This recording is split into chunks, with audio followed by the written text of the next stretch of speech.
Good morning. In today's lecture, we are going to cover the second subject of our course plan, which is translation definitions, scopes, and nature. What is translation studies and the development since the 70s?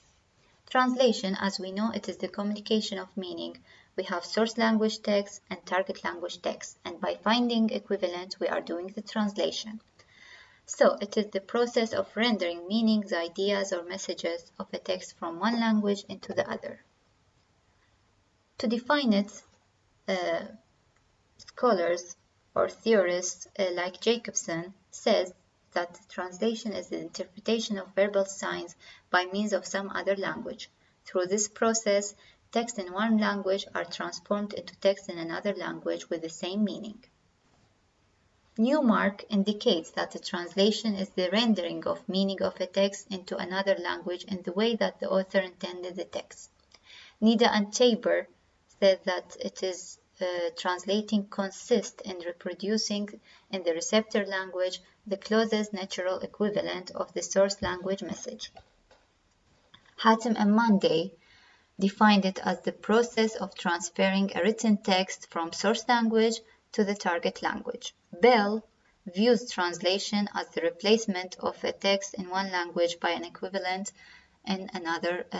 text in another language. So we see that it is interpretation, rendering, transferring, replacement. The nature of translation is made of three types, which are literal, free, and dynamic. Literal translation, or as we know it, word-for-word translation, and this is totally opposite to the thought-for-thought translation. And there is a more accurate but less known label for this type, which is the formal equivalent translation. It is called literal translation because the focus is on the form of the language, that sometimes it misses the meaning of those forms, since the meaning is not only found in the form of individual words, but also the relationship between words, phrases, idiomatic uses of words, and the influence of speaker, hearer, cultural, and historical context. Literal translation are words often have different meanings in different contexts, but literal translation does not account for these differences. So, literal translation is not the most accurate. By free translation, here the translator focuses on the matter without the manner, the content without the form. So it is a process of paraphrasing, or what we call an interlingual translation. And we can say it is not typically translation rather than a detailed or pretentious way of describing the original text. Another type is the idiomatic translation, which reproduces the message of the original but tends to distort the nuances of the meaning or the differences of the meaning by preferring the colloquialism, idioms where these do not exist in the original. The free translation is based on the personal opinion or the interpretation of the translator. So, the both types, the word for word is literal, stick to the words, and here the translator is more free, but we can say it is the best way.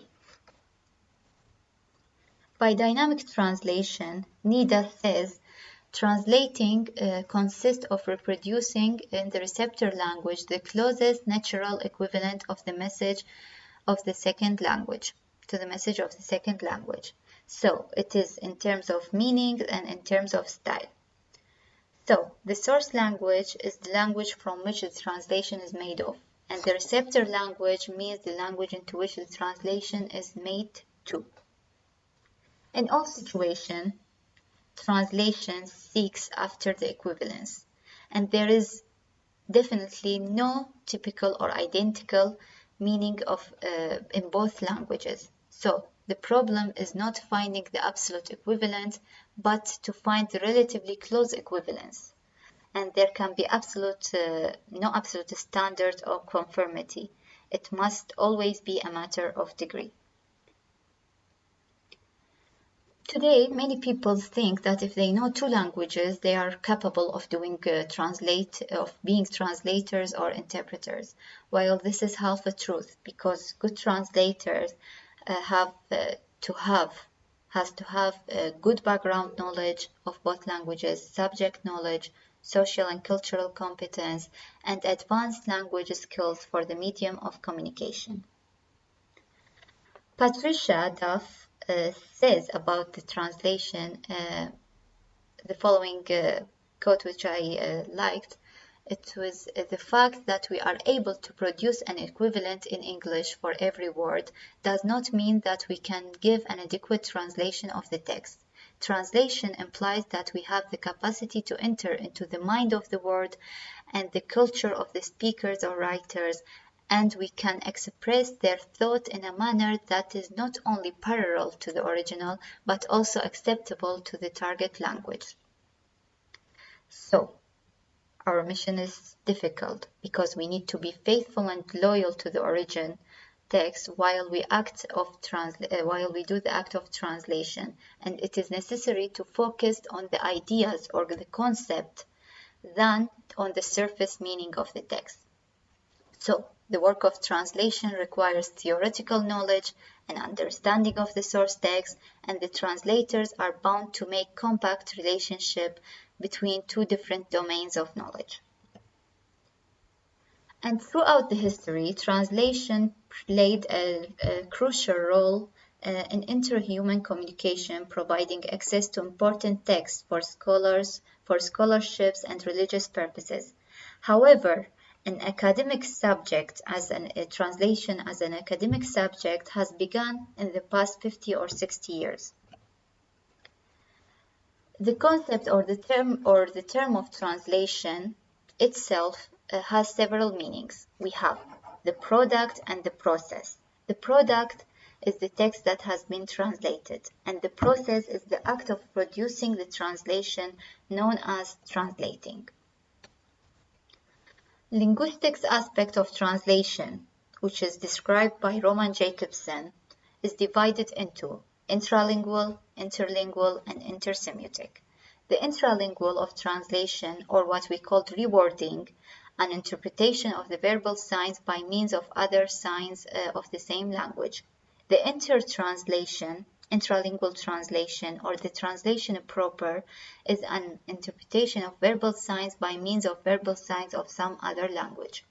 The intersemiotic translation or transmutation is an interpretation of verbal signs by means of signs of non-verbal systems.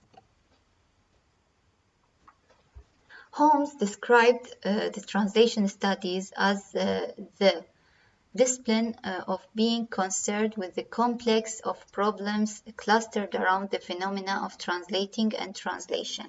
While Mary Hornby, an integrated approach, was able to talk in the preface of the breathtaking development of translation studies as an independent discipline and the prolific of international discussion on the subject. Muna Baker talked effusively of the richness of the existing new discipline, which was of the 90s, bringing together scholars from wide variety of often more traditional disciplines. With the beginning of the 21st century, the discipline of translation continued to develop from strength to strength across the globe. I'm going to stop here because the recorder will stop and continue to the next video.